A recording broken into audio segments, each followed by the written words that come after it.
শেষ নয়।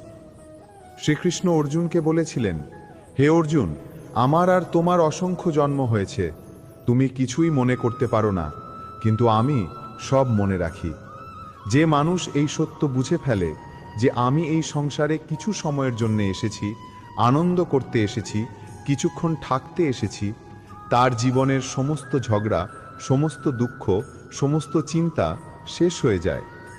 যখন এই সংসার থেকে যেতেই হবে, তখন দুঃখ করার কি আছে? একবার এক মহাত্মা ক্লান্ত হয়ে একটি মহলে গিয়ে বিশ্রাম করতে লাগলেন।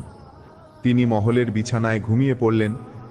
যখন সেই মহলের রাজা এলেন, তিনি নিজের বিছানায় মহাত্মাকে ঘুমোতে দেখে খুব অবাক হলেন। রাজা জিজ্ঞাসা করলেন, তুমি আমার মহলে কিভাবে ঢুকলে? আমার বিছানায় কেন ঘুমোচ্ছ? মহাত্মা বললেন, আমি তো ভেবেছিলাম এটা ধর্মশালা।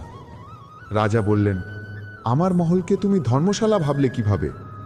মহাত্মা তখন রাজাকে প্রশ্ন করলেন, তোমার আগে এই মহলে কে থাকতো? রাজা বললেন,